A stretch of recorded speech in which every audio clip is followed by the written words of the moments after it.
Our coverage of 2025 Big Ten Volleyball Media Days continues as we welcome in the third first-year head coach and the final coach through Media Days to the studio. Trent Kersten joins Oregon after a remarkably successful run. He is 92-40 in his 5 years as head coach, including a 45-12 mark the last 2 years at Loyola Marymount. And he joins us now. Trent, first and foremost, welcome into the league and welcome to your first Big Ten Volleyball Media Days. Thank you. Thanks for having us. It's always been something to look forward to from the outside looking in of all these posts, and now I get to be a part of it, and it's so exciting just to be a part of this conference and how this conference treats volleyball.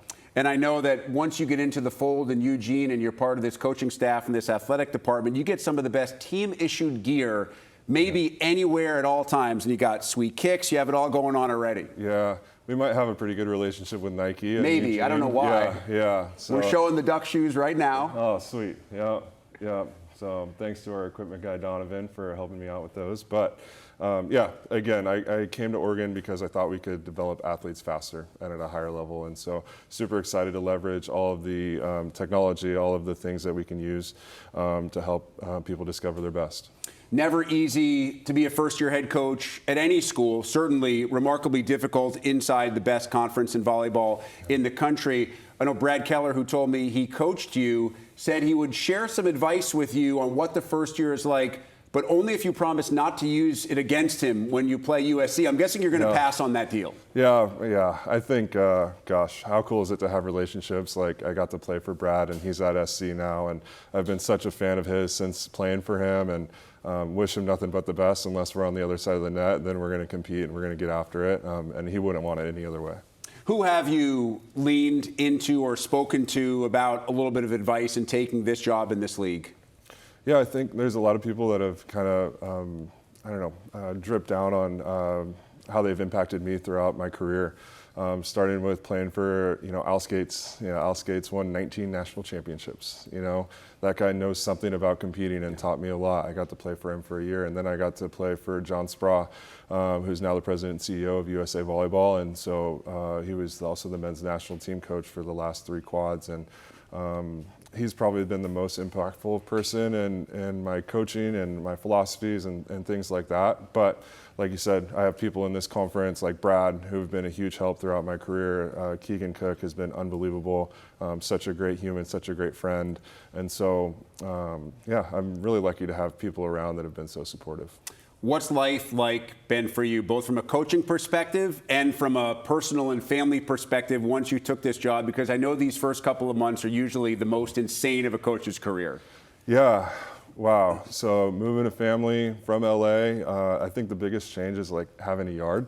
Like I got two daughters, they're 1 and 3, and so having a yard was a really big deal, and I didn't even realize it because you're living in SoCal, you got this little patch of grass, and but you have the beach, right? And so that's great. But then having a yard where you got swings and a place that has just been unbelievable to see my kids grow up and get comfortable in Eugene, and the Eugene community has been so great to us so far, and so looking forward to packing Matthew Knight a little bit.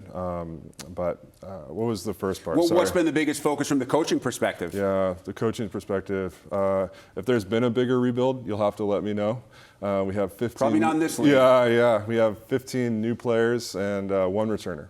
And so how do we combine and how do we collaborate and how do we figure out how to bring out each other's best is going to be a big mission. Before all that's happened, it's putting these guys together. Yeah. How do we put a talented group together that can compete in this conference? And we've got all reaches of the world that are going to be on our roster, and I'm super excited. We have youthful talent. We've got, veterans and Sophia Meyers. We've got, a bunch of different places in between, and I'm interested to see how that all combines. I know very few coaches, not just this year, but maybe in the history of the sport, have had to deal with the kind of roster turnover that you're dealing with this year.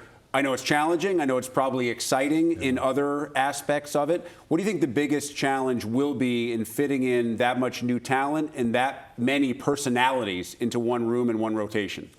Yeah, I think the concept of, kind of a rolling culture onboarding. Like we've got people that showed up June 22nd to campus and started working out. We've got people showing up July 31st, and so you don't have this like clear cut start to, okay, here's how we're going to build our culture. It's kind of been, okay, how are we going to onboard people at certain and different points as they arrive to Eugene. So that's been a cool opportunity to figure out how to organize that. But I think, yes, we've had a lot of change. What a cool opportunity for everyone to have a blank slate. And I think the concept of, what if this could be my best season that I've had so far? What if I'm a freshman and can come have an impact in the Big Ten? And so unleashing kind of the possibilities of that, but then, backing it up with even if we have a bad game, even if we hit a bump in the road, we're going to show up on Mondays and we're going to be ready to train. For those who maybe didn't see your teams play at your previous 2 stops, how would you give kind of an overarching description of what your coaching style is and how your teams are playing when they're playing their best? Yeah, I think for each other would be like the global scale. Like you're going to see us celebrate each other. You're going to see us celebrate with our bench. I think that's a big deal to my teams in the past. I think, we've been super fast offensively at LMU, and I think we're probably one of the fastest teams in the country last year. And so are we fast? I don't know yet. Like, I think it's going to be a collaboration and figuring out how do we bring out everyone's best. Maybe we want to get to that point, but maybe it doesn't happen until Halloween, and we've got to help people and we've got to figure out how to win in the meantime. Were you able to be fast right off the bat at LMU, or did that take some time? It took some time. I think you can talk to some of the players that have played there. I think everyone was like pretty against it at first, and then we just hosted a bunch of them at our camps this summer in Eugene, and it's their favorite thing. It's all they want to do now is just play that fast. Well, Sophia was obviously with you, part of that group at LMU, and she's here today as one of your player reps. How does she get the most out of her position despite maybe not being one of the most physically imposing players at her spot? Yeah, I think the phrase "even if" is what I think of when I think of Sophia Meyers. So even if something happens, I'm going to figure out how to show up and work really hard the next day. Even if I have a great game, I'm going to show up and I'm going to train. Even if it's not so good and I need to learn, I think she just has such an incredible job of just being resilient in tough moments and showing up when her team needs her the most. I know you have one other player in Marley Arrington who made the move with you from LMU. Valentina Voilette comes over from Michigan. Obviously had a really solid year last year, has a killer serve as well. What will those 2 players provide? Yeah, I think Marley brings an elite arm for sure, and she's learning how to become a better and better blocker. I think Valentina, gosh, she plays the whole game so well. I'm so excited to see her impact, and she was, I think, second team All Big Ten last season, and so excited to see what she brings to our team this year and the impact that she'll have. Your other player rep with us today, Orian Drore, libero, who redshirted during her lone season at Tennessee, but also has trained with the NTDP. Tell us a little bit about her skill set. Yeah, I think, I remember watching her. She grew up in Florida, and remember watching her club video and seeing her at club tournaments and just thinking wow, if I could coach someone like that, that would be pretty special. And so it's cool when some things like that line up. And defensively, she's quick. She makes great reads and serve receive. She's growing in this skill, and she's stable, and she's learning to be more and more consistent. So I'm really excited to see, again, everyone come in with a blank slate. We also have depth at all of these positions, and so excited to see what the rest of the roster brings and how they push each other and how ultimately we discover our best.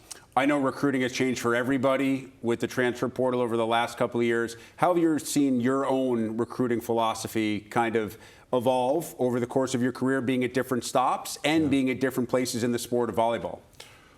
Yeah, I think Oregon opens a lot of doors. There's the logo that, in a lot of ways shouldn't matter, but it does, right? And so, I've been able to get on the phone with more and more athletes as soon as I got to Oregon, and so super grateful for the foundation that's been laid down previously from the old staff, from the alumni, and from people that have been a part of this, right? And so super excited to continue to recruit the most elite athletes out of, juniors club and that kind of philosophy. And then also the transfer portal is a big deal to us. It continues to be. And so we can leverage a bunch of different things. And then the last aspect is probably international, which we've leveraged a bunch this year.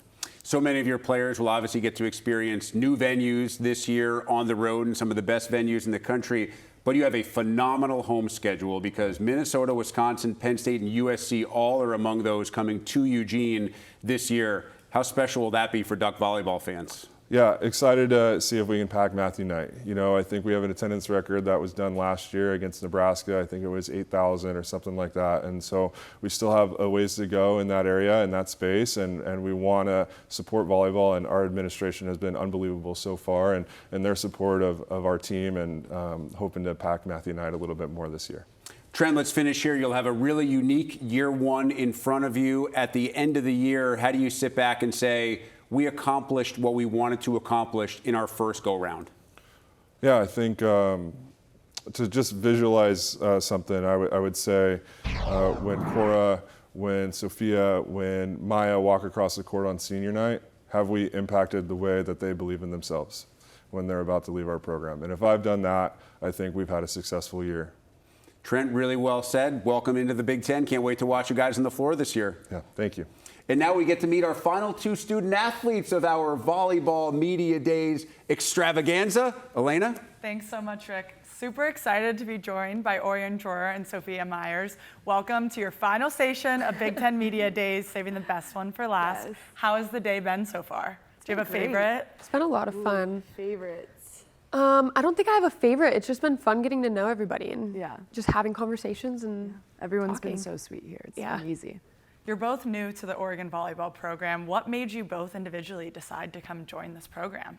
Yeah, for me, I feel like I was looking for a program that really saw me as a person and a player as well. I definitely want to reach my potential here, but I think on my visit with Trent and our coaching staff, I felt already at home, and that was really important for me because I know that tied with obviously the volleyball aspect is going to help me grow a lot. For me, it was different.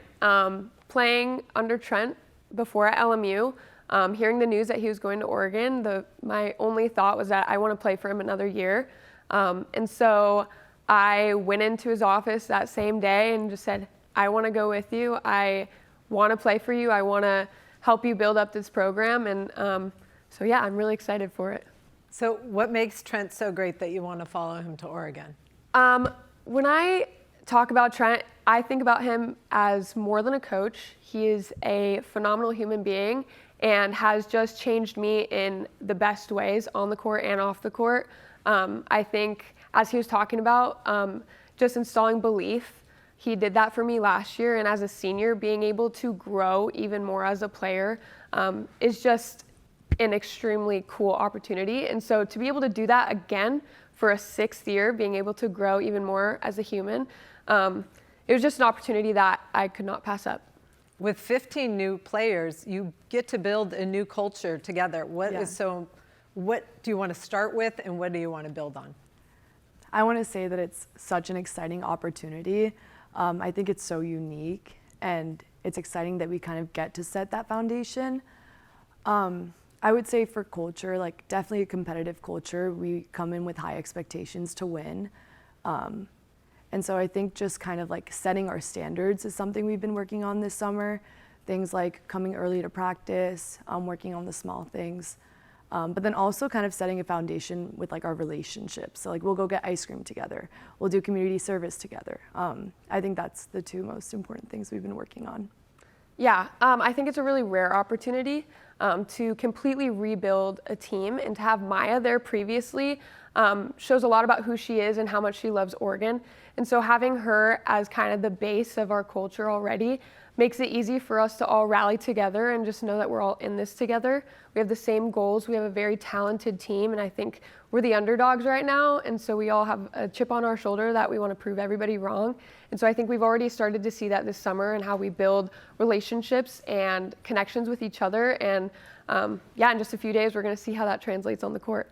For sure. I'm sure you both have heard many times just how difficult this Big Ten conference slate is, especially when you get into conference play season, facing these teams every single night. What excites you the most about coming to this conference and knowing that every single night is going to be a battle? Yeah, I think the opportunity that we have for something completely new is what excites me.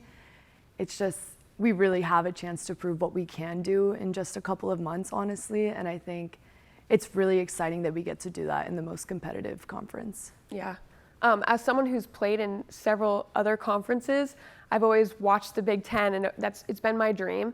So to be here in my 6th year and be able to play these opponents in the big gyms and crazy volleyball atmospheres, it's just a really cool opportunity. And also for our freshmen who just got done with club, to be here, and we have so many of them, and so to see what they can do and what they do with this program too in the next few years in the Big Ten is really exciting. What are some of your favorite things to do in Eugene? Ooh. Moving there. We've gone to the river and hikes. We get ice cream all the time. Yeah. And Ice cream is a common theme, I hear. Yeah, it is. Yep. There's some hidden gems in Eugene. I was surprised. Yeah. So you find what you like. Like I like to thrift. There's some really good thrift stores there. But yeah, like she said, we just do everything together. Mm-hmm.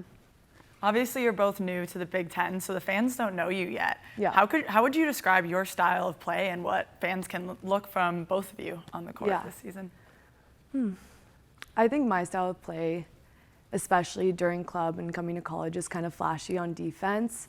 And I'm trying to work on new styles of play. So being more simple and serve receive, I think, is something that has helped me. But I'm really excited to kind of see like what kind of player I am in collegiate volleyball. And I think with Trent's help and our coaching staff, I'll get to know myself better as we go. I think I am the type of player who plays very loud. And I think I've changed every single year. But from last year when Trent implemented just the belief system and being okay with failure, it's completely changed how I interact with myself and my teammates on the court. And so I'm a big cheer. I cheer very big and loud and bring everyone together. I think that's just something that I've embraced in my college career. Yeah. So. Orian, Trent saw you as a junior player and liked your game. So is it a full circle moment? Were you aware of him when you were a junior?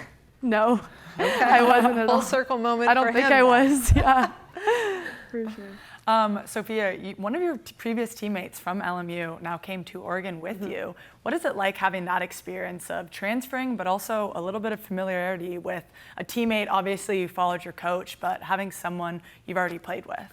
It's great. Marley and I have just been able to help the rest of the team really with what we've learned from Trent and kind of help prep everyone with what to expect when he's in the gym. And it's just been really fun having someone I'm a familiar face, and we share a locker right next to each other. So it's fun, and we reminisce on memories all the time. So. Yeah. Looking at the schedule, are you guys looking forward to any particular road trips or matchups? I know this is, for both of you, the first year in the conference. Yeah, well, I'm excited to play Nebraska. I'm really excited to be in that atmosphere, but I'm also really excited to travel to California. It's right down the road, so it's nice. I'm excited for the UW to Nebraska trip. I'm from Seattle, so all my family's in Washington, and I'm really excited to play in that gym in front of all my family and all my friends. And then obviously Nebraska being the just biggest volleyball environment, I'm really excited to be able to experience it. I guess overall with your group so far, with it being such a brand new group, what can Oregon volleyball fans expect to see out of you guys on the court? I think they should expect competitiveness. I think like we're not here to just kind of like see what's going to happen. I think we have expectations to do well this year. So I think just look out for that. Look out for like us competing to get a spot. I think the word that I would use is grit. We have girls from all over the place. We have Luana, Maria, Senya, and Eva who came from all over the place. We have Val, who is already in the Big Ten, and then a bunch of freshmen and transfers. And we're a type of team that's not going to back down, and we're going to keep pushing every single point. And it's already been shown in practices. So, yeah. Because players have come from all over the place, how do you lead? Who steps up and leads? I think we all have, honestly. We've really embraced them. And having them so excited to be there really helps. It's been hard to get them here. And so now that they're finally here, we're still waiting on Luana and Maria. But once we finally get them here, it's like opening them with open arms. And just everyone's been very welcoming. We all hang out every day. So it's just been a really fun place to be. I feel like a lot of people also lead by example. Like, for example, Val, she's always staying or going in for extra reps. She'll send a text or I'll send a text, and I feel like everyone just wants to get better. That's like the most exciting thing that I've realized is barely do I get rejected when I ask if someone wants to go in the gym. And I just think it's so nice to share kind of like, I want to be the best. And a lot of people on the team are like that. Well, this has been a lot of fun. Thank you both so much for your time and best of luck this season. Thank you guys. Thank you guys a lot. Thank you.